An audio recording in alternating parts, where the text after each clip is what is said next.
What's going on with some family? Let me get this camera straight. Hang on one second, y'all. Let me get this camera straight. Hold on.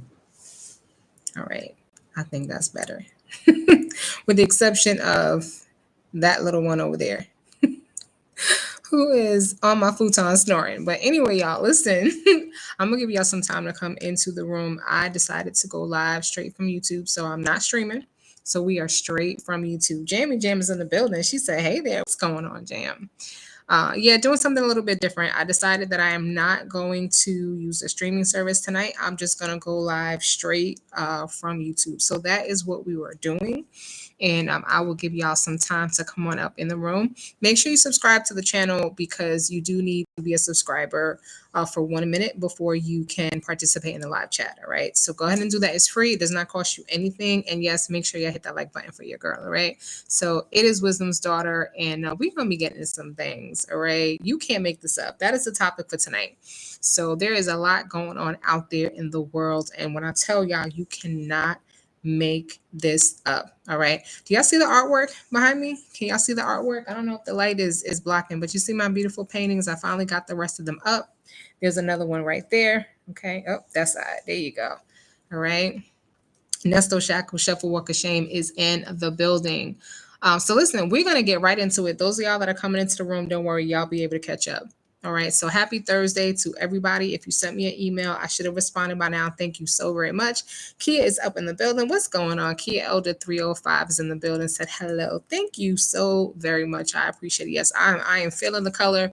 It's been a while since I've had color in my hair.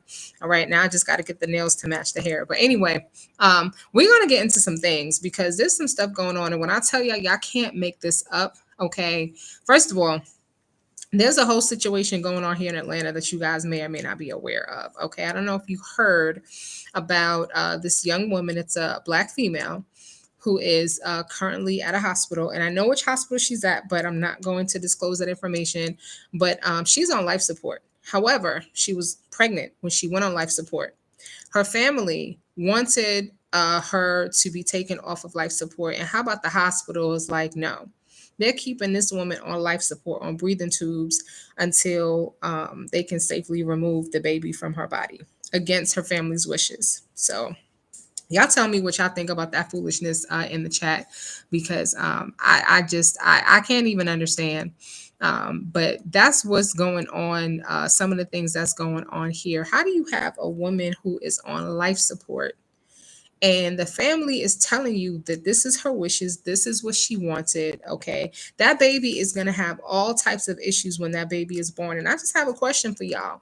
Who out here in the Atlanta area is going to adopt this baby? Okay, because the hospital is like, well, look, we got to deliver this baby. So even though she's technically brain dead and there's no brain function, we just going to keep her on these machines as her body deteriorates, and we're going to deliver this baby one way or another. But anyway, but that is Atlanta for you. So let me get into a couple things because this Diddy trial is getting crazy. And I will do a separate video just to kind of give you guys some quick updates on what's been going on. Diddy is about to get his ass thrown out of court, okay? He's over there with the nonverbal communication with the jurors, shaking his head and this, that, and the third. And the judge was like, you got one more again, okay? You got one more again before you're going to be up out of here. And your boy Diddy was trying to get a pardon. Or is, I shouldn't even say was. He is still actively trying to get a pardon. You know, he called his buddy Donald Trump and was like, you know, from one essay or to another, you know, yeah, can you help a brother out? But listen, 50 Cent got news for him. Okay, 50 Cent is like, yeah, nah, that ain't happening if I got anything to do about it. All right. So 50 Cent is over here. First of all, 50 Cent said what he was going to do. He said that he was going to, because he being petty, he said he was going to let Donald Trump know that, you might not want to pardon your boy Diddy just yet. I know he reached out to you about a pardon, but let me give you something to think on. Because one thing about Donald Trump is he's narcissistic. Okay. And he only likes people who bow down to him. And apparently Diddy said some things about Trump. A lot of people talk crap about Trump before he was in office. Then once he became president, everyone is like kissing his shoes. But anyway, but 50 Cent was like, nah, I'm gonna let the president know what what Diddy really says. So anyway, but so far he's making good on his promises that he is going to ensure that the current president of the United States does not, okay, does not pardon Diddy. This is what he's trying to do, okay? This article is funny. It says 50 Cent is making good on his tease of ensuring that the current POTUS and failed steak salesman, to see, they being petty, Donald Trump is aware of Diddy's past remarks. So apparently, Diddy's latest targeting Instagram update from the G Unit Films and TV founder follows speculation of a possible pardon. So he was kind of putting it out there. He made it be known. See, Diddy didn't have to say anything that he was trying to get a pardon, but Diddy can't keep his mouth shut. And that's literally what 50 Cent said. 50 Cent was like, yeah, you run your mouth too much. So he ran his mouth and let everybody know that he is trying to get a pardon. All right. And so 50 Cent, he put a caption under the post and was like, Trump don't like ish like this, buddy. Okay. And he put up a clip apparently from like a conversation between Diddy and Charlemagne the God from 2020. And he also wrote on there, you run your mouth too much. So apparently Diddy was saying some things, okay? Diddy talked about Joe Biden. He talked about Donald Trump. He talked about the lack of a black political party and things like that. Diddy says in the clip, if Trump gets elected, I really do believe in my heart that there will be a race war. And he wasn't necessarily wrong about that. And we'll get to that later. Why? Anyway, he said that's why this message is not just to black people. This is Diddy. This is what Diddy wrote back then. This message is to everybody. This man is really trying to turn us against each other and put us in a situation. America is really messed up. This is what Diddy wrote. And see, Donald Trump don't like stuff like that. So, yeah, we'll see. Listen, 50, you're our backup plan. Because there was a time when, we weren't sure which way this case was going. But baby, if you guys have heard about what's been happening as of late, okay, Diddy's team keep talking about a doggone mistrial. Well, guess what? Diddy might not be allowed to be in the courtroom anymore. I'm just saying. It's not looking good. These witnesses are coming out and telling everything. But anyway, I'll do a separate update on that. But anyway, I like the pettiness of it all. Because one thing about 50 Cent is if he says he's going to do something, he is definitely going to do it. So Diddy and Trump were friends at some point to some degree. Trump was at them white parties, them Diddy parties. Anyway, but you can see him in photographs with Diddy going back to 1997. Trump himself said that, when it came to potentially pardoning, that, him and Diddy hadn't spoken in years. He said, Diddy used to really like me a lot. Until he entered politics, that is. But anyway, but Trump said he will look at the facts, and if he thinks somebody was mistreated, whether they like me or don't like me, it wouldn't have any impact. That's what he's saying now, but we'll see. Because right now, Trump is running out of friends. His friend Elon Musk done turned against him, and so he's running out of friends. Do y'all remember that time? Hold on one second. Y'all not gonna believe what I'm drinking. And let me go so I can see the comments. Hold on. Hold on. Before I get to what I was going to say, shout out to, we got 2 birthdays it looks like we're celebrating. So Nesto Shackle Shuffle Walk of Shame, happy birthday, Queen. And to Queen Zoe Brown says, today is my birthday. I believe that's Gemini. So shout out to Geminis around the globe. Shout out to all of the June birthdays. Happy birthday to you both. May you be blessed with many, many, many more. All right. Whatever it is that you've been looking to do, whatever it is that you think you want to do for your birthday, listen, go on and do it. Now is the time. All right. So I'm wishing you guys many blessings on your birthday. All right. So do you guys remember the time when Donald Trump told, let me get this guy's name right, Volodymyr Zelensky, he said, you don't have the cards. And Volodymyr Zelensky said, this is not a card game. We're not playing cards. Okay. Well, look here. Zelensky might be proving to Donald Trump that Ukraine got the cards after all, because Ukraine has launched a series of raids on Russia. I don't know if you guys have been up on this, and this video is not necessarily about a bunch of politics. It's just when I tell you, you can't make this up, and I'm gonna get to the best stuff later. But anyway, I just think this is funny. Okay, because Donald Trump tried to humiliate this man. JD Vance also made fun of the man, talking about he wasn't wearing the suit. okay, when this man is in the middle of a war. And Donald Trump was like, yeah, you don't have the cards. You don't have the cards. Zelensky said, we're not playing cards. What you think? This is spades? Not playing cards. All right. Anyway, I'll tell y'all what I'm drinking later. But anyway, so this is what's been going on. So first, there were dozens of armed drones that were launched from trucks traveling deep inside Russia. Okay, so basically, Ukraine kind of pulled a Trojan horse on Russia. Okay, pulled they pulled up. Okay, they did one of my moves. Okay, because Wisdom's daughter is the pull up queen. Okay, I don't care where you at, I'm pulling up. Okay, they pulled up. All right. It says that they basically swarmed the Russian military airfields across the entire country, and they rained down nuclear capable long range bombers. All right. Then 2 days later, there was a massive underwater bomb that was targeted at a bridge linking occupied Crimea to the Russian main. They took out that bridge. So first they're taking out, they've got all these drones that are launching. Then they took out this bridge. All right. Now, during the two raids by the Ukrainian special forces, which of course the Kremlin is all surprised and all those things. And of course, this I would say that this was definitely planned and by Zelensky. Zelensky is a little petty like me. Okay. One thing you don't want to do is tell me what I can't do.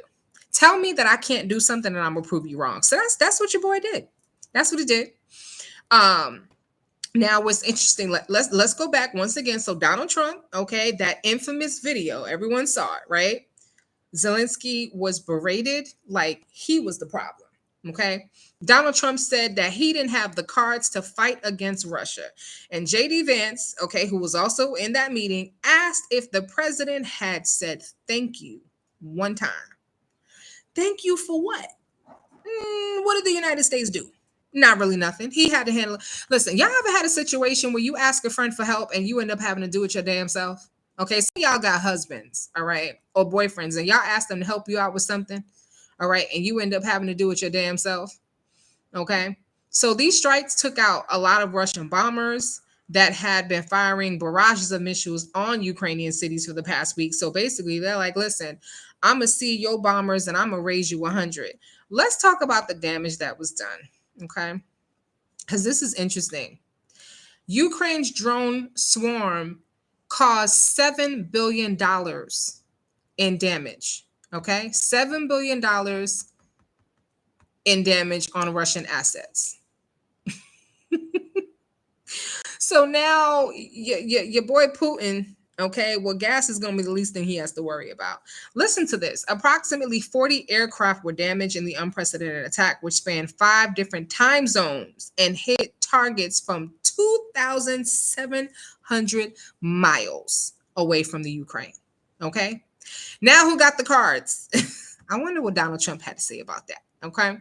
So what they did is the drones were smuggled into the country via trucks that drove close to, I can't even pronounce some of these places, so I'm not even going to try.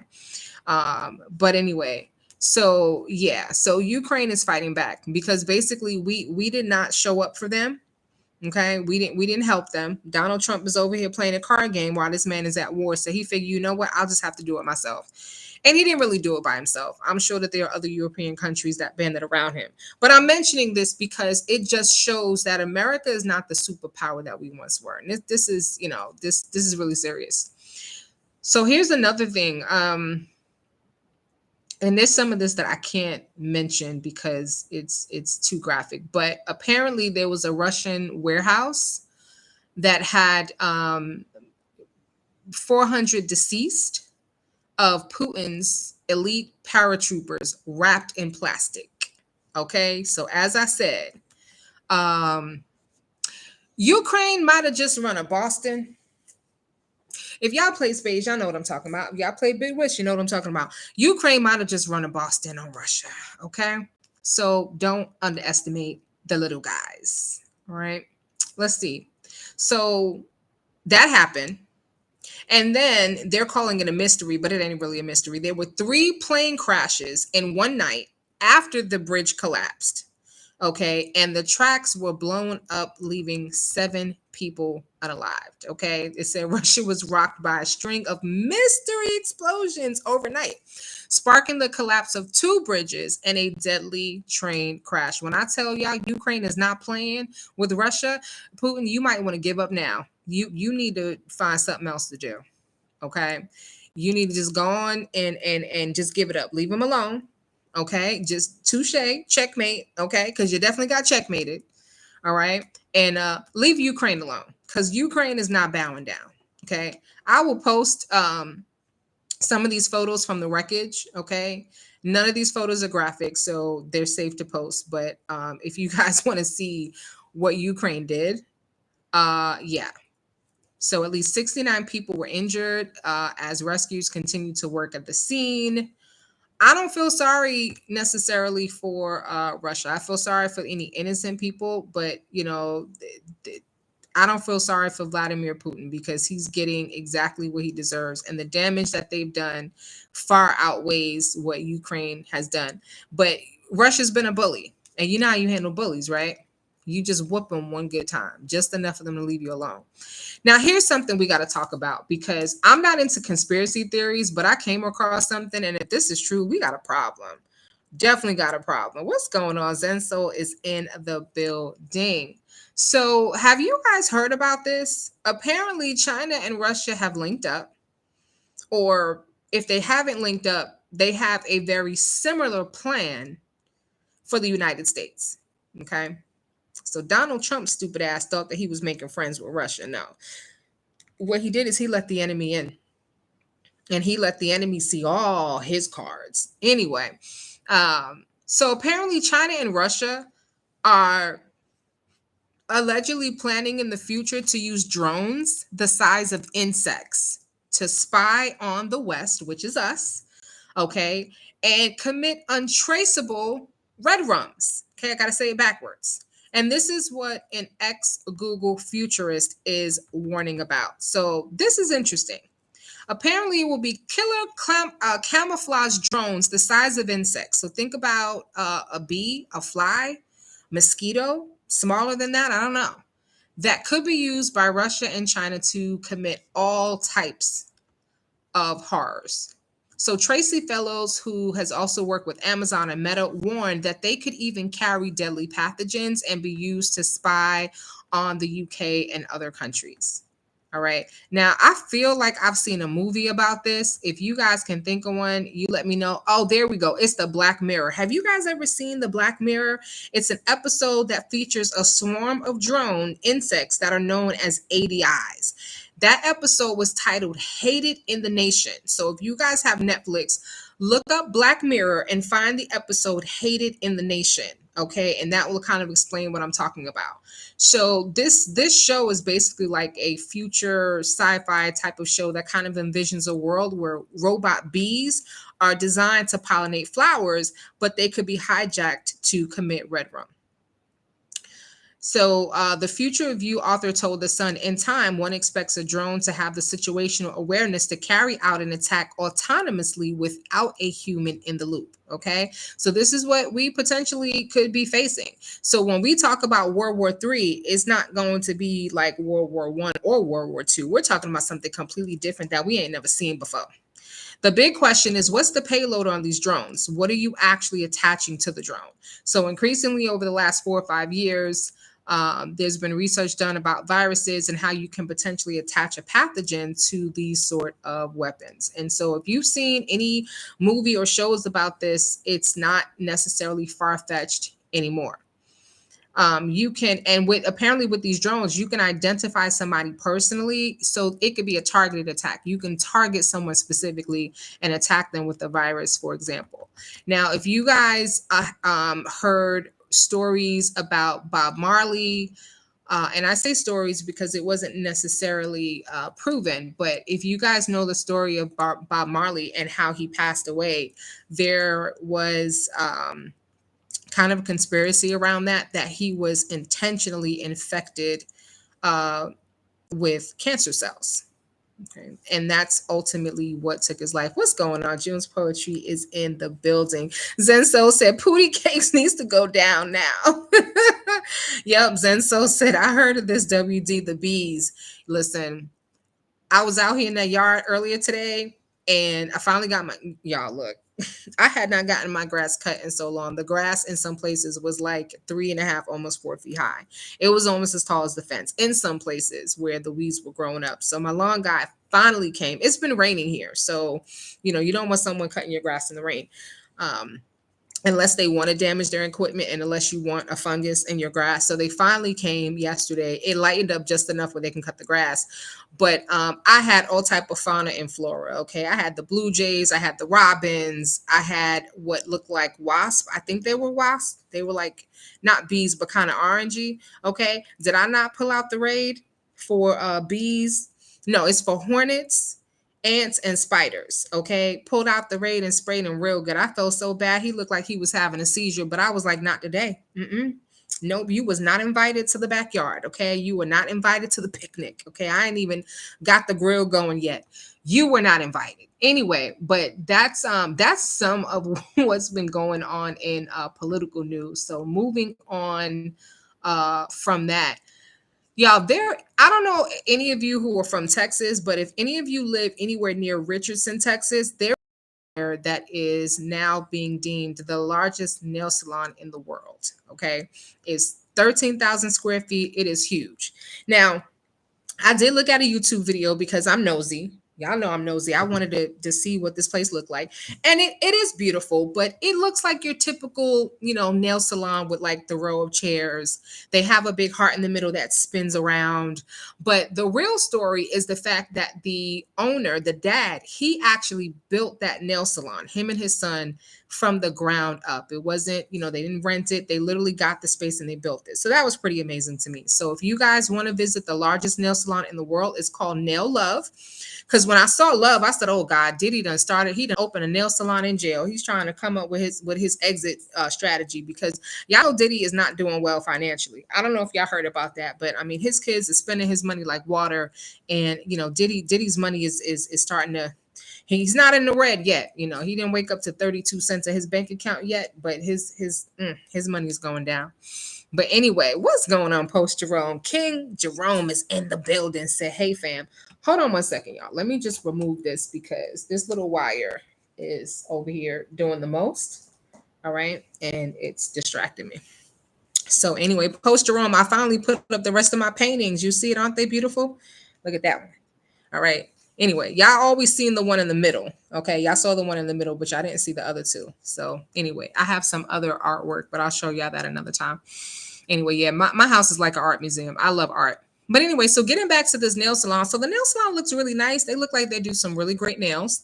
All right. So if you're in the Texas area, they are trying to, they want to, I guess, be deemed in or get into the Guinness Book of World Records as being the largest nail salon in the world. So apparently, the last one that was the largest was 10,000 square feet in Houston. I think it was in Houston.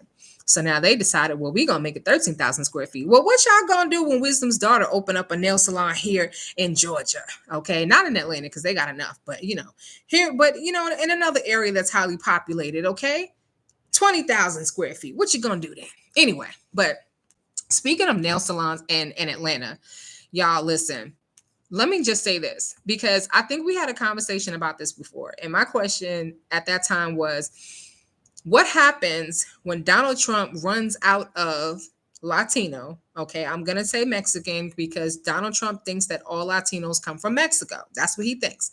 What happens when you run out of Mexicans? Okay. What happens when you run out of Latinos in terms of your mass, immigration plan, right? What happens when you run out of people to go after? Oh, that's right. You start going after actual citizens, people who are legally allowed to be in this country. Well, what happens when you run out of thems?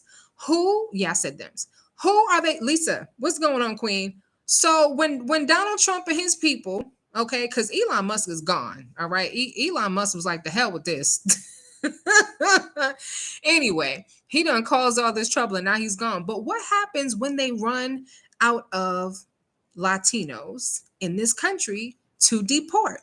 Who are they coming for next?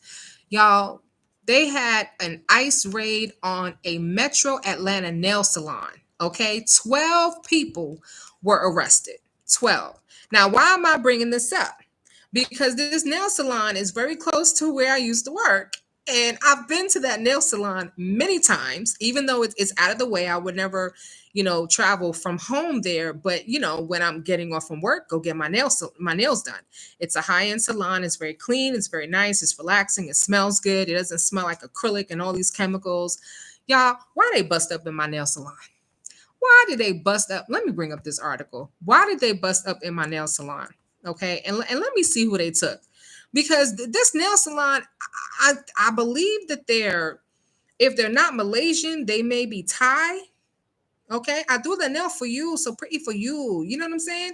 And they do my nails, very pretty. Anyway, so this salon is called Lux Nail Lounge, Lux Nail Lounge. Because some of y'all are nosy, y'all want to look it up. Okay, it's in Marietta, so y'all can look it up.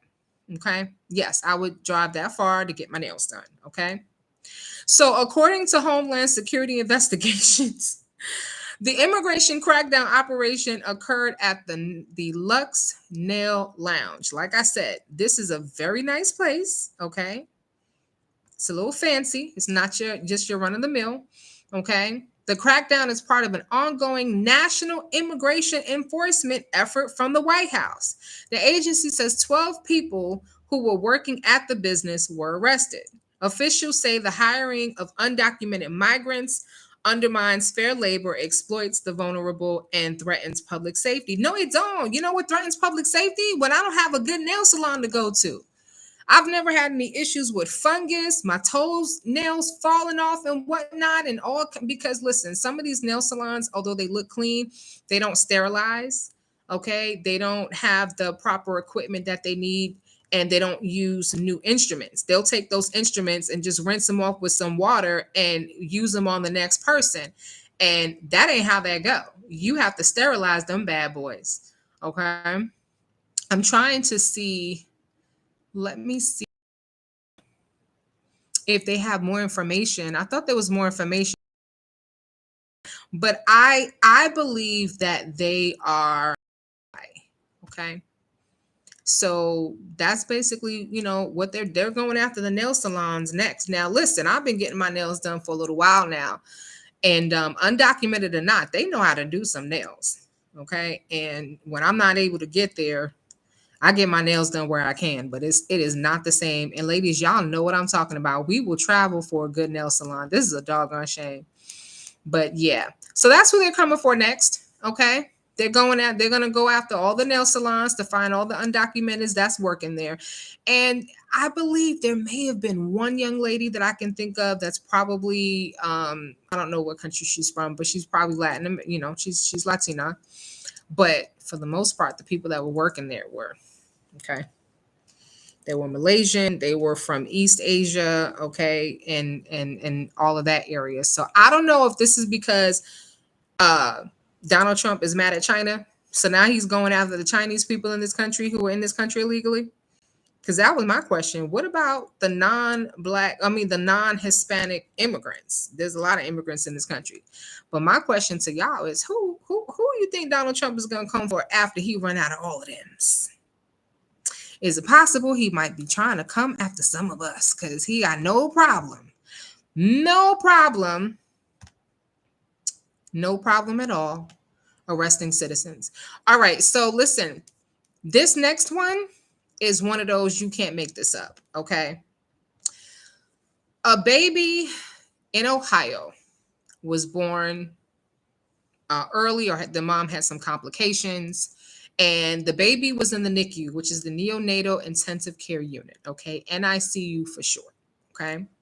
So usually if your baby's born early, if they have any complications, that's where they will put them. It's an intensive care unit for newborns.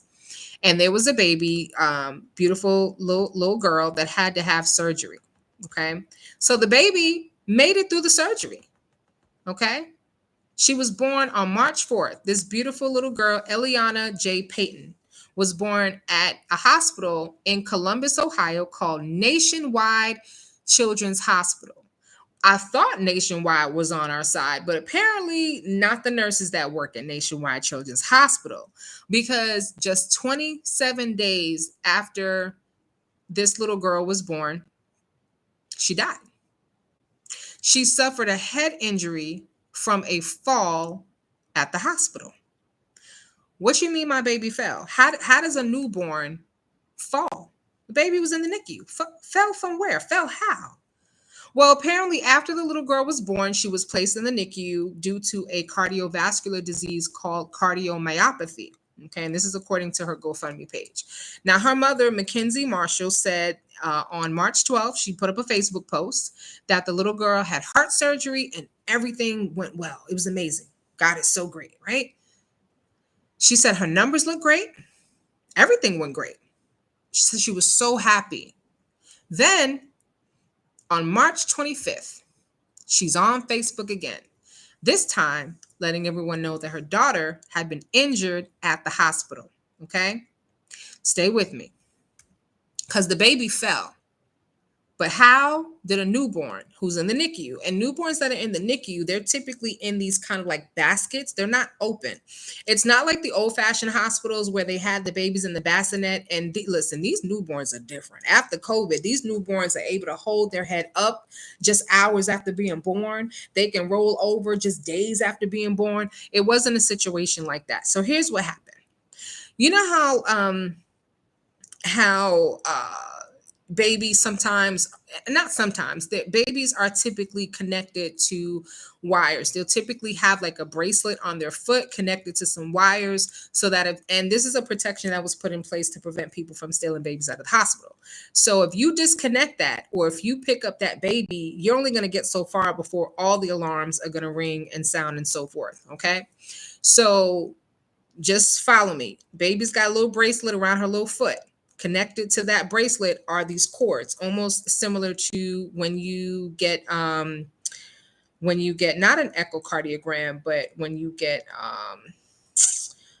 I forgot the diagnostic test that they do when they have like the cords attached to, different parts of your body. I can't think of it right now. But anyway, so the nurse put the cords in her pocket. Why did she do that? No idea. But the cords were still hooked to the baby. She put them in her pocket. She forgot. She walks off. The baby is still connected to the cords. And so as the nurse walks away and the cord is still connected and there's no more slack in the line, it actually pulled the baby out of the bed, and the baby fell and hit her head on the floor. So Marshall, the dad, that's Eliana's dad, or Marshall is the mom. Okay, I guess that's the mom's last name. And Eliana's dad, they went home to take a shower. Okay, they're tired. If you've ever had a baby that came early, you know what that's like. They went home to take a shower. Okay, then they got a call that their baby was dropped. How in the hell? How in the hell? And I'm going to tell y'all a story about that in a second. Some of y'all heard the story before, but I'll tell it again. She said that this baby already had a 20% chance of life. And this hospital wants to be so careless and so dumb with a newborn baby. My baby has a fractured skull, bleeding in her effing head. This is what they wrote on Facebook. I left for an hour, 1 hour, to come home to take a shower and got the worst call that no parent should ever receive when they're supposed to be helping and taking care of their baby. Right? Now, of course, privacy laws, they can't give out but so much information. All right. But the coroner's report that was obtained said that her injuries were caused by a fall from a crib. Her death was ruled as congenital dilated cardiomyopathy complicated by blunt force head injuries. And the manner of death was ruled accidental. So they have a Facebook, not a Facebook, they do have a Facebook page, but they have a GoFundMe. And that's great. But I'm asking, what are we doing about this lawsuit? I'm saying we like I'm involved, right? I feel like I'm involved. What are we doing about this lawsuit? How do you drop? I go to take a bath and come back and my baby was dropped and fell on her head, no less. because the nurse was careless. So when my son was born, he was a few weeks early. He was in an incubator. And I remember I had a lot of issues in the hospital where my son was born, because when he was born, he came out white as snow, hair bone straight. Okay. Eyes just, like two slits. Okay. He looked Chinese, to be honest with you.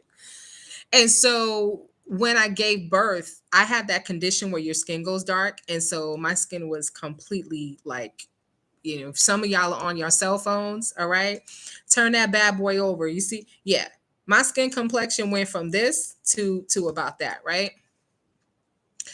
I don't know if I'm gonna post those pictures. I look like Biggie Smalls' little sister for real. But anyway, so I was really, really dark complexion. However, dark skinned people can produce a light skinned baby. But people outside of African American culture don't necessarily know that or understand that. And so several times they attempted to give me the wrong baby. And I had to tell them, no, that's my baby over there. Are you sure? Yeah, that's my baby over there. Can we see your? I said, if you don't give me my baby, yeah, here's my band. Okay, it says blank. Okay, now look at the baby. Same name, right? Oh, we're so sorry, Wisdom. We're so sorry. So one of the nurses, and let me tell you, I can't remember this nurse's name. I barely remember what she looks like, but I'll never forget what she told me. She said, listen, because I noticed there was a nurse the nurse that was trying to give me the wrong baby kind of fumbled with the baby a little bit. And I was like, no, that's not my baby. She said, listen, just, be patient. That's Nurse Mary. Okay. Give me 1 second, y'all. Be patient. That's Nurse Mary. Okay. Sometimes she gets butterfingers. But butter is what you use to grease a pan. Okay. Butter is what you put under the turkey skin so that when you bake it, you make it nice and crispy. Okay. Nurses are not supposed to have butterfingers. What you mean she got butterfingers? And she's been known to drop a baby. Excuse me. Let me tell you something. I was like, look here. Don't let me come up in this NICU and see that nurse near my baby. I don't care who else needs to handle my baby. Not that one. Not Nurse Mary. Oh, she's sweet. I don't care. I'm telling you, I said, listen, I will call every news station. I will call the administrator of this hospital. I'm telling you my wishes. I do not want Nurse Mary handling my baby. Did something happen? No, nothing happened. Well, she tried to give me the wrong baby a couple of times, but besides that, nothing happened. Okay.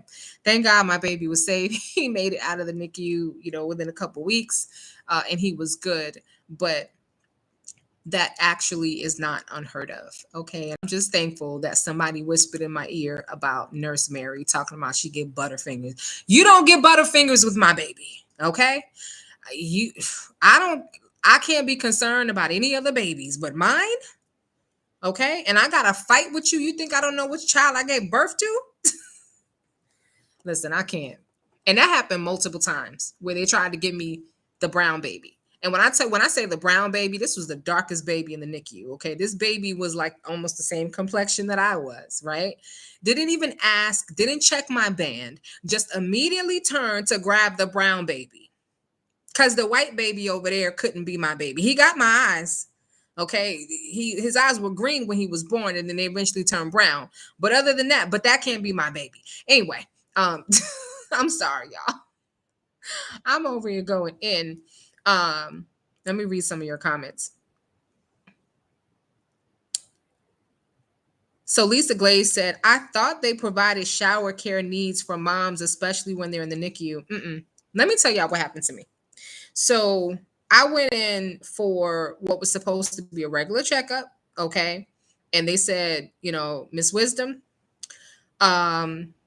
do you have somebody that can bring you, some clothes? I said, what do I need clothes for? I'm just coming for an appointment. They're like, oh, because you're not leaving. Huh? What you mean I'm not leaving? I said, I just came on my lunch break. I gotta get back to work. No, you're not leaving. And you're gonna have this baby in a few days. Okay. I was like, no, that's too soon. They said, well, He's fine. You're not. Okay. You might not make it to your due date. You might not make it. And so we have to induce your labor. Okay. So 6 days later, I was induced and, went into active labor. And when they induce your labor, it speeds up your labor. And then when you get an epidural, which, listen, I'm not trying to be brave, y'all. I'm a punk. Okay. And I punked out and I was like, no, give me the epidural.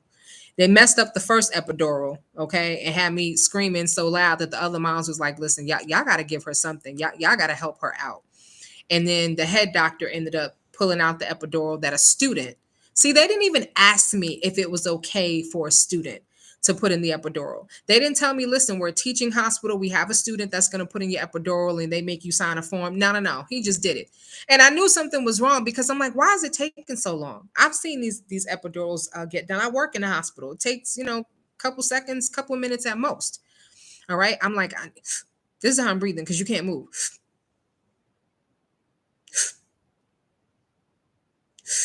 That's how I'm breathing, holding my breath because I don't want this guy to paralyze me.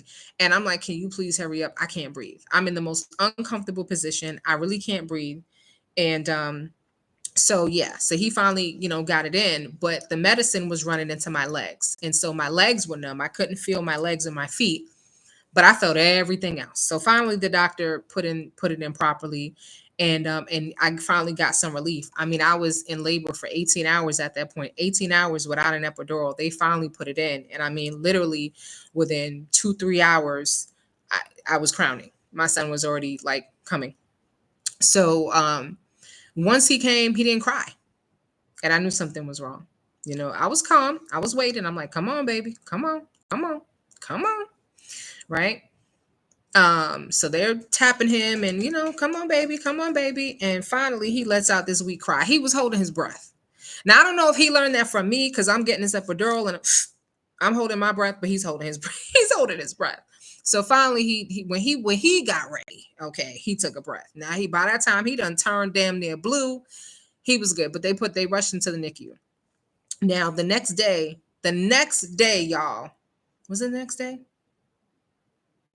No, couldn't have been. Yeah, it was the next day. The next day they discharged me.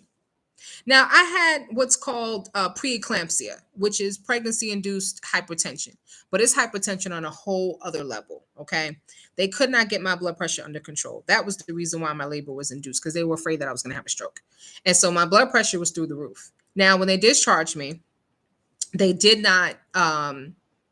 First of all, the NICU floor was on a different floor from mother baby. So they would not allow me to go to the NICU to see my child because they had me on all these heavy, narcotics and whatnot. So I don't know what they had me on. Something with mercury or something in it. Anyway. So they discharged me the next day. They didn't check my blood pressure before they discharged me. Now, remember, my son was early. It was a surprise. He hadn't had his baby shower yet. I had nothing for him. So I was eager and anxious to get home. Okay. Got home. Something said, check your blood pressure. Because I had a headache. And I said, no, something ain't right. I feel funny. I don't feel right. Y'all, my blood pressure was something like 250, 270. Just say it was in the 200s. I don't remember the exact number, and I don't want to make up a number, but it was in the 200s. But I know that bottom number was 170. That's where I'm getting the 70 from. Okay. Even 200 over 170, that's stroke right there. So I called the hospital and let them know I had been discharged less than 24 hours. This is my blood pressure. They said, come back. So I took a cab. Okay. Got back to the hospital. They had me in the emergency room like I'm a regular person. I raised hell. Okay. I said, if y'all don't take me to labor and delivery right now, okay, before I have a heart attack and a stroke up in here. So once they check I said, check my blood pressure. I told y'all what I came in here for. Check my blood pressure.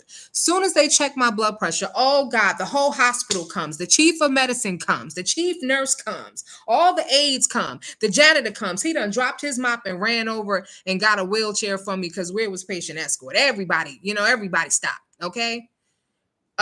Came to me, rushed me, upstairs and whatnot. threw me into a bed, and they did not put me back on the baby floor. They put me on a different, like in a regular medical ward, because they said, well, you're not, you're postpartum, you gave birth. I said, but my baby is in the NICU and I need to breastfeed. I said, my milk is basically running out. You know what I mean? And I was concerned that if I didn't start, I didn't have a pump then. And I kept asking for a pump. I ain't even gonna tell you when I finally got the pump. Anyway, I kept asking for a pump so that my body wouldn't think, oh, she doesn't need this milk and dry up, because that's what can happen. So they got me hooked up to all these IVs, bag hanging here, bag hanging there. It was magnesium. I said mercury. It was magnesium that they gave me, not mercury. Anyway, so they gave me magnesium to help, flush and get my blood pressure. But what I didn't realize is that with magnesium, you can't just get up and walk around. You want to talk about some jelly legs? Okay. Some of y'all older, so y'all know what I'm talking about. You ever got out of bed and it was like you didn't have no legs and you just hit the floor? Like your legs wouldn't support your weight all of a sudden. So I'm like, I need to go see my baby. They're like, well, Miss Turner, you can't go up there, yada, yada, yada. I said, okay, thank you very much. Man, as soon as that nurse left, I disconnected every goddamn thing. I kept one of the IVs in my arm because it was hooked up to the IV pole so I could move that. Pulled the other stuff out, shut off, because I work in a hospital. Shut off, suspended all the machines so that they wouldn't go off and alert everybody. All right. I canceled the bed alarm so that wouldn't go off. Oh, I know what to do, baby. All right. Unplugged the bed, did all kinds of stuff. So then when I slid up out the bed, thank God I had the IV pole. I was like, oh, shoot. Okay. Hold on a second. Hold on there still. Let me get myself up. So I got myself up, put on the little slippers that they gave me, whatever, and had a little, little bathrobe thingy, put that on. And let's say I was on the 6th floor and my baby was on maybe the 3rd floor. So I kindly walked down the hall, past the nurse's station. Nobody stopped me. Okay, they weren't even paying attention. They was on their phones, probably on Facebook. Okay, got all the way to the elevator, got on the elevator, and I went to go check on my baby. Okay, so when I tell you about Nurse Mary, and I'm like, I'm here for that baby, that was when that incident happened. So when I got there, they were like, oh, I said, what? I'm looking behind me. What happened? What happened? What you mean? Oh, they were like, Miss Wisdom, do your nurse know that you up here? I was like, no, but I can't, but my baby's up here and I need to breastfeed. Okay. And I kindly went over there and, was patting him. He was in the incubator, so I wasn't going to be able to breastfeed him, not right then at that point. He was under the phototherapy lights and whatnot, but, he was kind of crying and, he barely cried when he was born. So to hear, I was like, okay. So, I was rubbing his back and patting him through the little hole in the machine, but I kept coming back up there. Okay. Kept coming back up there. And I was like, I wish somebody would say something to me. So then finally I was able to get up there and, start trying to breastfeed him once he came out of he was still in the NICU, but he came out of the incubator. And somebody called the administrator on me. And I was like, well, why don't y'all just move me up to the floor? That was a whole big debacle. I was like, look here, I'm here. I said, first of all, I should sue your asses. Y'all discharged me and I could have had a stroke. You know how high my blood pressure was? See, when you start telling the hospital you're going to sue and you got receipts. Okay. I said, why would y'all put me on this floor so far away from my baby? Oh, because the policy, your policy. Yeah, that's what I said. Okay. I had a nasty mouth. Yeah. F your policy. I don't care about your policy. It's a unique situation. So if y'all not going to put me on the floor where my baby is, then guess what? I'm going to keep getting on that elevator. All right. They threatened to chain me to the bed. I said, okay, go ahead. Go ahead and chain me to the bed and see. Okay. Where it's at. There you go. See if I don't pick that lock. Go ahead and handcuff me to the bed. Because that's gonna help my blood pressure. I fought with them people. It was not good. The best thing that happened is when they told me that, my baby could go home. But anyway, that was a very long sidebar. All right. Anyway. So yeah, I feel really bad for this family. Okay. This baby did not make it. The baby did not make it. She already was battling, having surgery and recovering from that. And that was a small chance. So the baby's name is Eliana. All right. And so, yeah, that's Eliana's story. But I'm like, how how does this happen? How in the hell, okay, does this happen? Well, you know what? I'm also asking a question because it's bad when an article starts out with, "What the hell is this? What the hell is this?" Okay. This one is a little bit triggering. So what I'm gonna do, um, I have one more story to cover, and I'm gonna save that one for last because I don't want to end on this one. When I say triggering, you'll understand why. It's not graphic. It's just, it's amazing and not in a good way. Okay, that we still have schools, because this is an issue with a school. Okay, we still have schools that openly engage in racism against people of color and don't think they did anything wrong. What am I talking about? California parents are outraged because an elementary school included a 1940s article in this year's yearbook containing, brace yourself, nickel babies. Okay? As in nickel babies. Okay? The N word babies. What you talking about, wisdom? Imagine you pay whatever, $40, $50 for a yearbook, 30. I don't know what yearbooks cost today. Okay. 30, 40, or $50 for a yearbook. You get the yearbook, your child is all excited, and you're like, "Oh, yeah, that's me right there with my friend, and mommy, that's me over there with my teacher." And you keep flipping, and you're like, "What the hell is this?" Because you're looking at a news clipping from the 1940s, and I'm gonna see if I can take a picture of this news clipping, and if I can, I'm gonna show it to y'all. All right, you find a news clipping from 1940s. Okay, it's like sepia color. All right, that contains language, racist language, referring to Black children, that was published in a yearbook.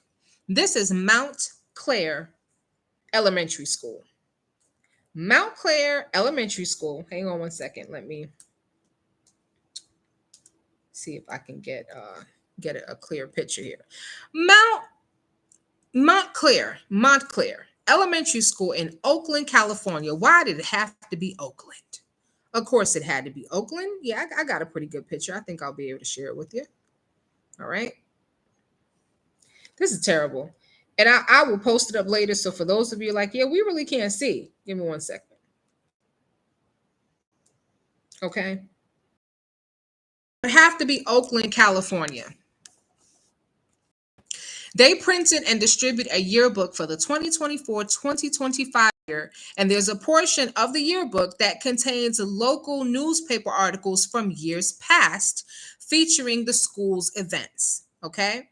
So included in those news article is one from October of 1940 featuring the school's annual carnival that year. This is the 1940s. So someone should have screened this article. Okay. There is no way they made a mistake. I'm going to show y'all in just a minute. So the article featured the school's annual carnival that year in 1940 and the activities that the children could participate in. Okay. Let me go ahead and show you what I'm looking at.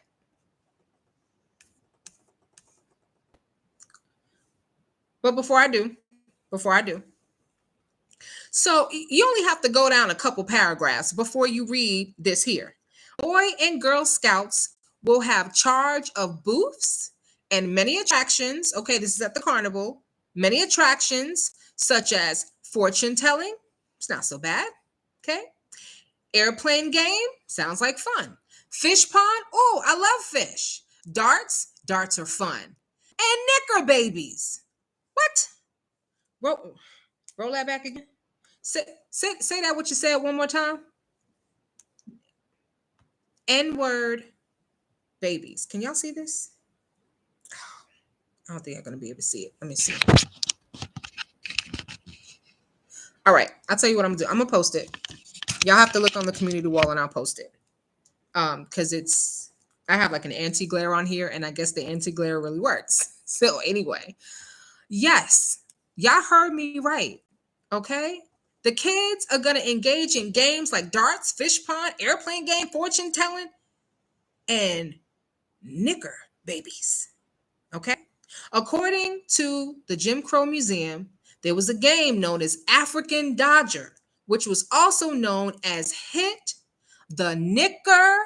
Okay. Because I got to make sure y'all understand I'm not saying the N word. Okay. Hit the N word baby. It was commonplace at local fairs and carnivals throughout the late 19th century and into the 1940s. There are several historical depictions that show the game setup. A black child or an adult would stick their head through a curtain or a large poster cutout while participants would throw eggs and baseballs at them. So you can imagine the parents were furious, okay? Parents of all races were furious, not just the black parents, okay? There were white parents that were like, what the hell is this? Natalie Golden, who is the aunt of a student, said, I was mad. I was very upset. Brenda Mitchell's like, I was like, what the hell is this? This is one of the students' grandmother. This is 2005, 1900s. What do the kids need to know about that for? Why would you bring that out? Why would you even put that in a yearbook? Very inappropriate. Very inappropriate. So the Montclair PTA historian emailed parents confessing that she was the one who discovered the article. Now look here, guys. Oh, it gets better. The Montclair PTA historian said, in my excitement, because I was so excited, I made the critical error of only reading the first paragraph before including it. Well, I know I can't help y'all see this just yet. And a matter of fact, I'm going to post this right now. Okay. I'm going to post this right now. There's a picture. And this picture was included in the yearbook. Okay. Along with the article. There's a banner going across the top. You know how carnivals have those banners that they put up that says, you know, the carnival or the name of the game. Okay. It says, hit the N-word baby, with two faces on either side. I guess these are supposed to be the N-word babies that look like, I mean, they don't even look human, let alone babies. Black face.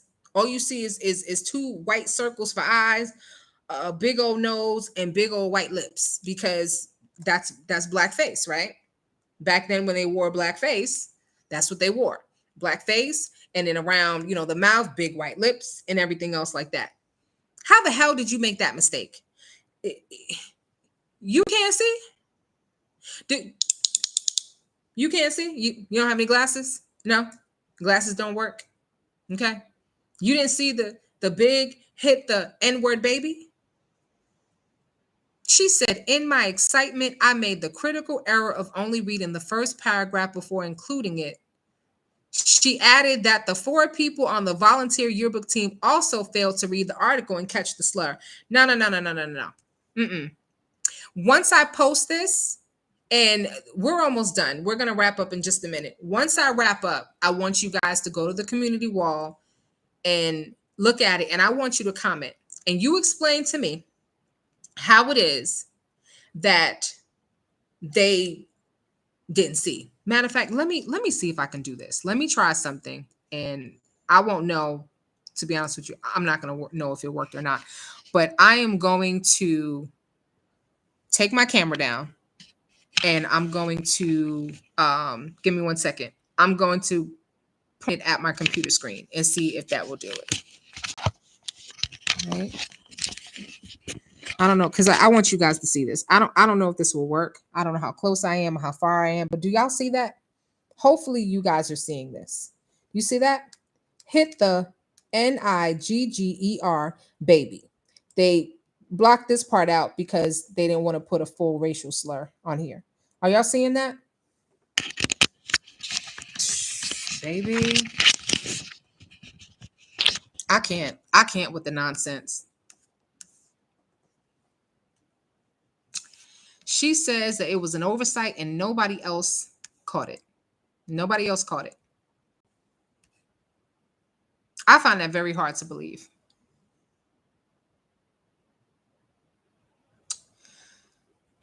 The principal, David Cloker, sent an email to the school community apologizing and calling the article deeply hurtful and entirely unacceptable. Oh, really?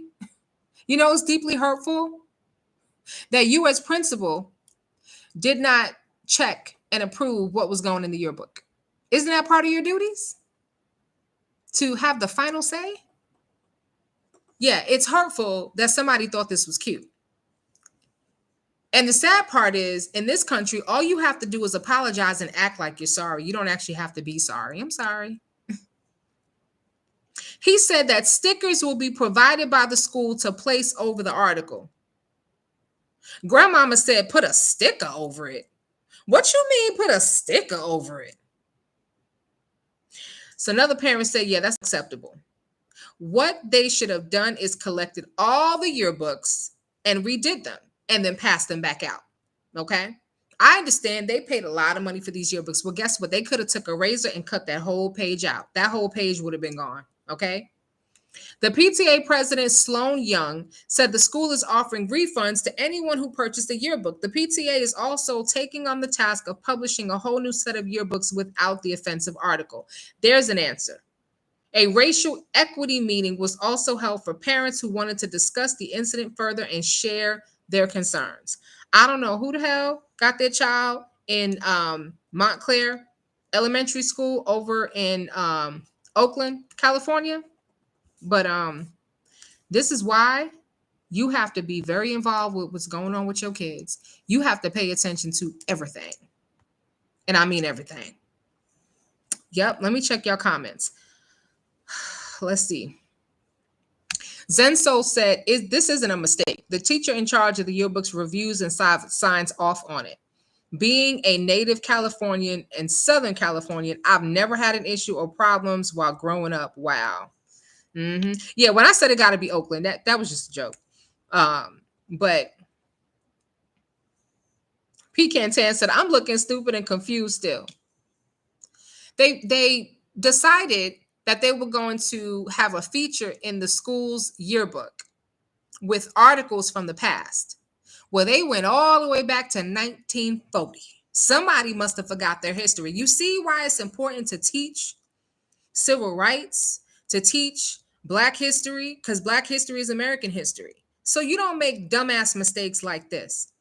Who thought it was a good, that's Jim Crow, baby. Who thought it was a good idea to do this? So they published an article along with a picture, okay?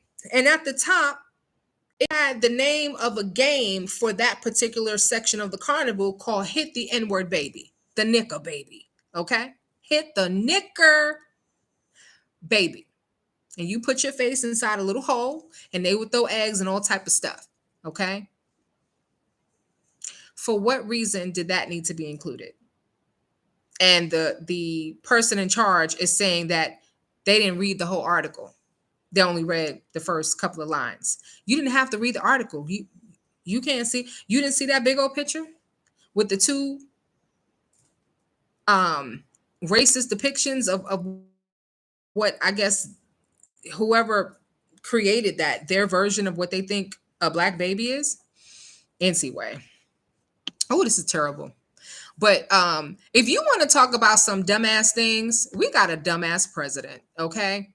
Now, here's the latest dumbass thing our dumbass president has done. Trump appointed a 22-year-old ex-gardener and grocery store assistant to lead the U.S. Department of Terror Prevention. I can't. The inexperienced 22-year-old reportedly tasked by Donald Trump with tackling U.S. extremism was working as a neighborhood gardener just 5 years ago and in a grocery store as recently as August of 2023. Thomas Fugate, who graduated from the University of Texas at San Antonio just 12 months ago, is currently heading up the Center for Prevention Programs and Partnerships at the Department of Homeland Security. You have got to be kidding me. And he wants to talk about DEI hires? The center, also known as CP3, plays a vital role supporting nationwide efforts to combat terrorism and hate-fueled violence, like racial slurs, like the Karens, like the police beating up on people of color, like we stole something when we really didn't. Okay. Like we did something personally to them. Okay. Things like that. When you've got someone on the floor crying for their mama and crying that they can't breathe, you got to keep beating on them and until you break your own damn back. Why is that necessary? Yeah, hate fueled violence, like what happened at the White House, the insurrection on January 6th. Yeah, that kind of stuff. Anyway, but according to the youngster's LinkedIn page, okay, this 22-year-old, Fugate has no experience in this field. And in 2020 was working as a self-employed business owner. Y'all, they done posted this man's LinkedIn page. Stop it. Let me take a screenshot of this because I'm definitely going to post this on the wall in just a little bit, okay? When I tell you, y'all can't make this up.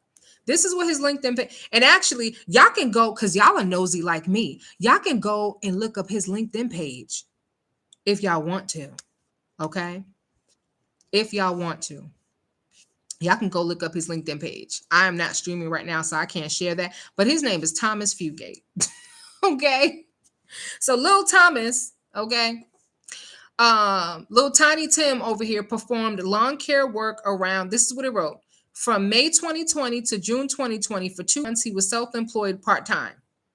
Okay, so you self-employed, but you lazy as hell. Only for 2 months and part-time. Performed lawn work around my neighborhood for a price that depended on the square footage of the yard. My duties consisted of mowing the yard, weed whacking the weeds. Oh, really? That's what you do with weeds? Okay, because I thought you just stare at them. Okay.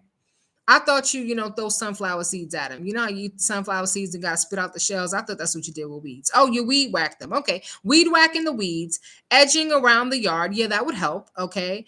And then the cleanup of debris, skills, business operations, and networking. Y'all, the BS is real. Part of me wishes I had streamed because I swear I would love for y'all to see this. I will put links in the description box to all the articles that we talked about tonight because some of y'all just want to go ahead and go back in and look at it your own self.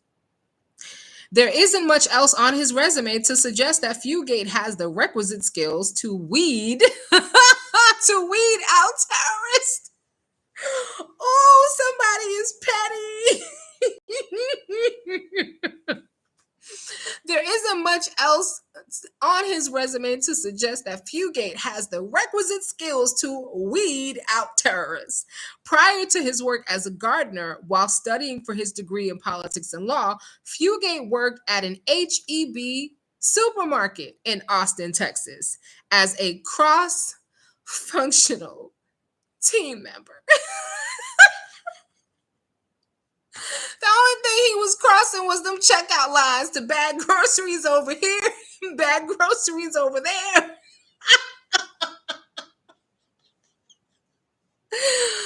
Oh my gosh. You know what? According to his LinkedIn, he performed various activities around every department of the grocery store. Okay, so that means that he was in the checkout line counting them pennies. All right. He was couponing because, somebody rolling up in there with about 500 coupons. Okay.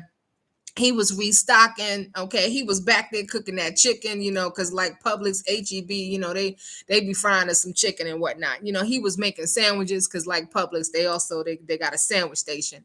He was back there in that bakery making cakes and pies. Don't act like y'all didn't see damn, what's the name of this movie? Male Gigolo. Deuce Bigelow, Male Gigolo. Okay. Cakes and pies again. Since leaving college, Fugate has had a meteor. I can't even say this. A meteoric rise in the political world. Okay. So he wanted to study law and politics. He was working in a grocery store and he was whacking weeds. Okay. Ain't God good? And now he's working for the president. Okay. With no experience whatsoever, because that's not a DEI hire at all. And it isn't a DEI hire because DEI hires got to be qualified. Okay. it ain't.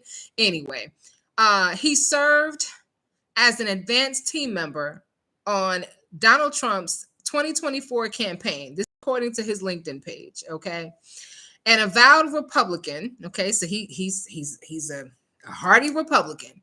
He also interned at the Heritage Foundation. That's probably where Trump found him. The think tank behind Project 2025. So those of you who've heard about Project 2025, you're like, well, who wrote it? Because Donald Trump talking about he don't know nothing about it. Okay. And the head of FEMA, I believe it's the head of FEMA, also didn't know that there was a hurricane season. Yeah, that's another Trump appointee. How do you appoint somebody to head up FEMA, the Federal Emergency Management Agency? That's the EMA of this country. And that person doesn't know that there's a such thing as a hurricane season. And we're headed into a bad one, just to let y'all know. Anyway, so he was an intern at the Heritage Foundation. Okay, kudos to you for getting an internship. And Heritage Foundation is the think tank behind Project 2025. Okay. He also interned for Texas Representatives Terry Wilson and Steve Allison. Fugate was reportedly hired as a special assistant in an immigration office at the Department of Homeland Security back in February of this year. That was like 3-4 months ago. He then took over CP3 after its previous director quit. So once again, this is about fighting terrorism. Let me go back and make sure that y'all following me. So CP3 stands for the Center for Prevention Programs and Partnerships. Okay. This is about terror prevention, preventing terrorism. Okay. We already got one domestic terrorist that made his way into this country, and we trying to figure out how to get rid of him. I mean, he done became president and everything. Oops, did I say that? Yep, sure did. Okay. Allegedly, but not really. So he took over this terrorism unit after the previous director quit. He did not immediately respond to any requests for comments. Okay. However, it has been said that Tom Fugate has performed well in his current role as confidential assistant in our Immigration and Border Security sub-office. This is said by a senior DHS official. Due to his success, he has been temporarily given additional leadership responsibilities in the Center for Prevention Programs and Partnerships Office, CP3. This is a credit to his work ethic and success on the job.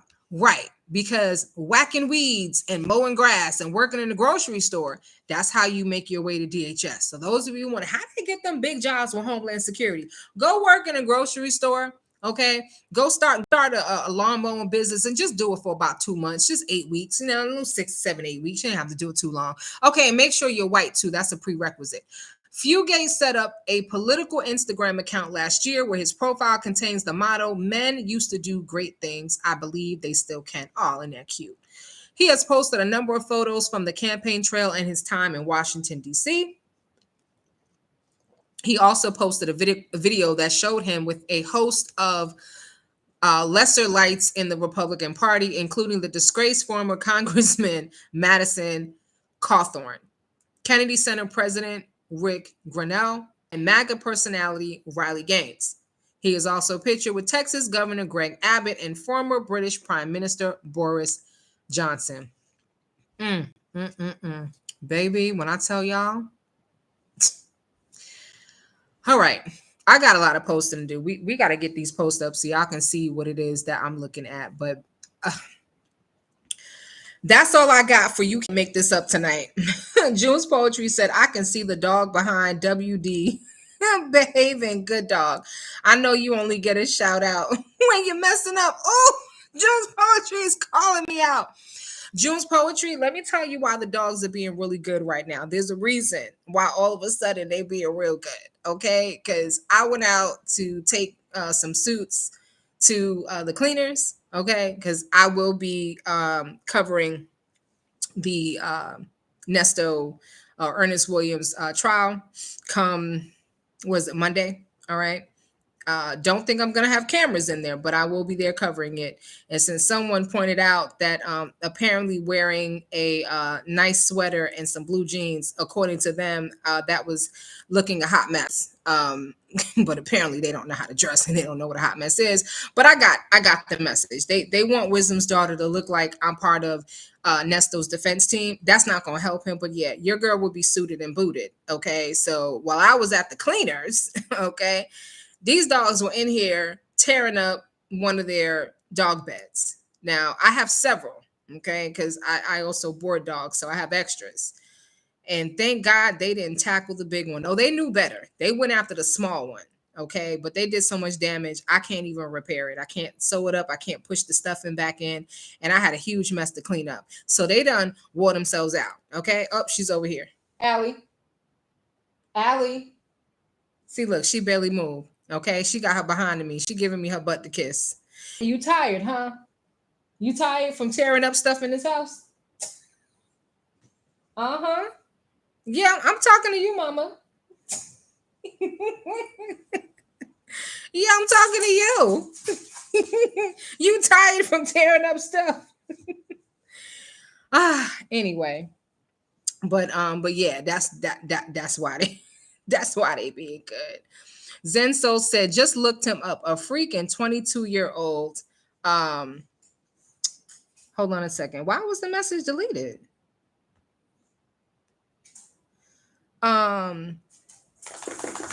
Just looked him up. A freaking 2-year-old kid. OMG. Yes, Hunty. Yes. Okay. 22 years old.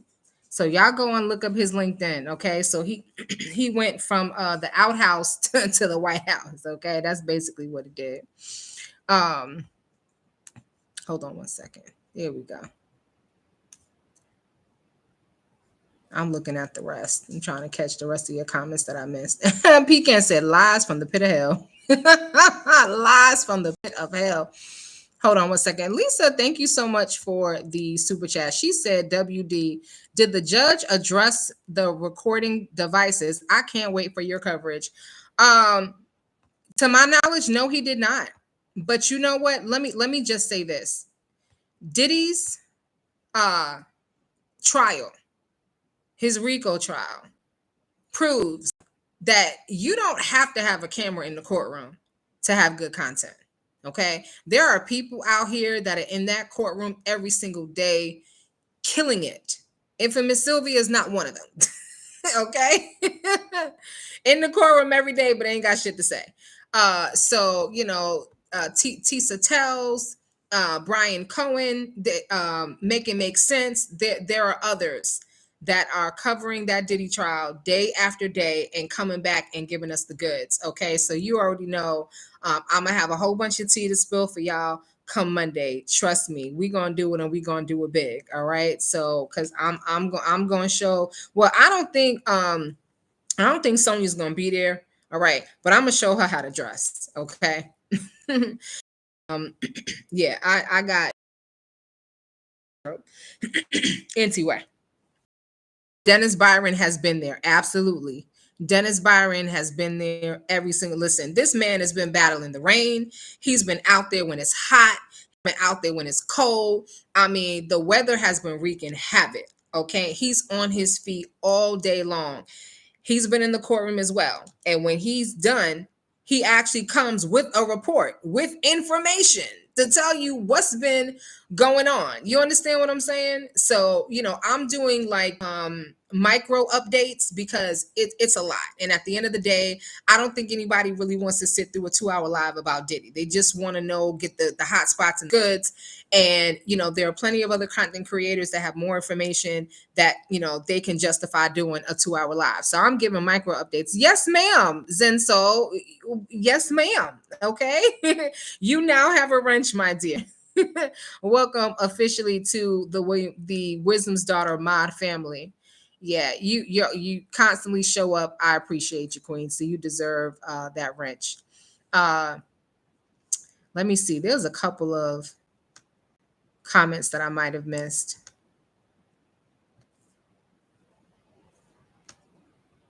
Let me see. Okay, I had no idea because I can't stand to look at Trump. I know we need to be around, but I scroll past everything concerning him. Listen, I will say this. I know it's one of those things where you just want to get through the next few years until this man is gone. Do you guys know they're saying that he may not even make it to the end of his term? There are professionals who are looking at him, who are listening to him. I don't know if you guys heard the speech that he gave at West Point Academy to the graduating students. It was so inappropriate. Okay. He started off okay. And then all of a sudden he started veering into some weird territory, talking about, you're talking about somebody who got married and he married a trophy wife and the wife left him and yada yada yada. Like, what? Why would you be telling that to graduates? Like, what? How is that supposed to motivate them? And he has a difficult time staying on topic. He has a very limited vocabulary, and experts are saying that that is actually a sign of what onset dementia looks like, right? No one just goes from I know everything today, I can't remember nothing tomorrow. It starts like that. So they're actually seeing some signs. And I'm going to tell you something. Donald Trump will get his karma. Okay. He will get his karma. Nobody is perfect, but this man has done a lot of terrible things on purpose, hateful things on purpose, selfish things on purpose, hurt a lot of people on purpose, right? It was intentional, it was purposeful. And so he's going to pay for everything that he's done. And how fitting would it be if he just literally lost his mind? Okay. Oh, y'all know what? Y'all just reminded me. Okay. When I tell y'all, okay, y'all gonna have to give me about 20 minutes. I got a whole bunch of stuff to post, but I have I have some Trump memes that I've been meaning to share with y'all. And yeah, maybe we'll do a vote and you guys can vote for your favorite one. But yeah, I have some Trump memes that I want to share with y'all, and then I'm gonna get the rest of these out about this young man and whatnot. But anyway, so I will keep you guys posted about the most important things as much as possible. Most of those things I cover over on Bad Girls Talk. I really wanted to do something different tonight. There's so many other things going on and there's so many important stories that just kind of get overlooked. And so every now and again, we're going to switch it up and mix it up. Now, tomorrow night, yeah, because we're preparing for Nesto's trial. So tomorrow night, Nesto got a new call. Okay. So we're going to cover Nesto's call. So make sure you guys join me back here tomorrow night. All right. Let's see. Yeah, just look at it'll probably be around the same time. It'll probably be around 7:30. Okay, so around 7:30. I don't want to go too late because I know some of y'all like to hang out and y'all like to do what y'all do. Lisa Glaze Queen, thank you so much. May your gift return back to you tenfold. All right. And I appreciate you so very much. Okay. And send me an email. Zen, actually, Zen, so I have your email already. I'll send some information to you in turn, like regarding modding and just some of the things that helping to do as a mod. I mean, this ain't your first rodeo, so you pretty much get it, but it's more than just the comments and engaging. I mean, that's important as well, but there are other things as well. And there are some codes that we want to be able to send you so that you can kind of help out behind the scenes. All right. So I appreciate that. And so you guys let me know what you think down in the comments. Okay. Those of you who missed the live and wasn't able to comment during the live, let me know what you think about any of these stories behind the scenes. Okay. We've got the story where the school is talking about, oops, you got an article with the N word, big as day, but we ain't see it. Oops, sorry. Okay. You got a baby that was dropped on her head in the hospital and unfortunately passed away. I want to know where's the lawsuit. Okay. Should we have some compassion for the nurse because maybe she was at the end of her 12 hours, because nurses usually work 12-hour shifts, and she was tired and she forgot that she put the leads. That's what I was trying to say, the leads. She forgot that she put the leads in her pocket and walked away with the baby attached. I'm very passionate when it comes to children. And for me, that's a mistake that should never be made. So y'all already know what I'm going to say. The hell with all of that. Okay. You want grace and mercy. You better go to Jesus. I'm suing. All right. Y'all tell me what y'all think about this kid, this grocery store kid. Okay. Now he got his degree. Okay. Proud of him for that. But his work experience was 2 months mowing grass. He couldn't even do it for more than 2 months. 2 months mowing grass and working in a grocery store. Okay. Yeah, y'all tell me what y'all think. Would you trust him to run your company? I'm just saying. All right. Want to know your thoughts on these raids? Now they're going after nail salons. Okay. So you need to go to your favorite nail salon, and whoever your nail tech is, you might want to have a conversation with a girl and find out, listen, are you documented? Because I just want to make sure you're gonna be here next week. Because I'm gonna need a fill-in come next week. I'm just I'm just saying. All right. Those are some of the stories that we covered. Let us know what you think about Zelensky, okay, taking his revenge on Russia. He caused $7 billion in damage. I think that's awesome. $7 billion in damage for that's the cost of stupidity. That's the cost of being a bully. That's the cost of not knowing when to stop. Okay, $7 billion. There you go. Since you wouldn't leave us alone, now we leaving you with a bill. Okay. Let me know what you think about these insect drones that can carry diseases, okay, and that can target certain people. This is important because you have somebody like a Donald Trump who's already putting together a list of his adversaries. And he has openly said that he wants to hang his adversaries at the gallows, that he wants to set up a firing squad for his adversaries. What president have you ever heard talk like this? So yeah, he might have dementia. And I'm actually going to do a poll. I want to know how many of y'all think that this man might actually have dementia on some for real, for real. All right. WD, are you on the job hunt? I hope everything works out. Yeah, I'm good. I'm good. Absolutely. Remember what I said. There's a difference between a job and a career. Okay. Now, Thomas Fugate, his job led to what is now his career in the White House. But when you have been in your field as long as I have, you're not getting a job. You're transitioning from one company to the next. So no, trust me, your girl is very, very good. I appreciate the concern. And yeah, I am trusting the Lord and trusting the process. It ain't failed me yet. That's all I could tell you. Because okay, ain't no fake Christianity over here. I'm absolutely a believer. And a colleague of mine was the same thing happened to him, and we've actually been helping each other. And so he's been sending me resources. I've been sending him resources, and we're actually winning together, which I think is great. And when you forge good partnerships, that's what people will do, right? They won't kick you when you're down, but they'll stay in the trenches with you and they'll rise together with you, which I think is absolutely awesome. So shout out to Ron. I appreciate you, brother. All right, here. We've been on it's been an hour and a half. All right, we're going to stop right here. I got some phone calls to make. But listen, thank you guys for being on. Be safe, be at peace, and keep your eyes and your nosy ears to these YouTube streets, baby. And I'll see you on the next one. Bye, y'all.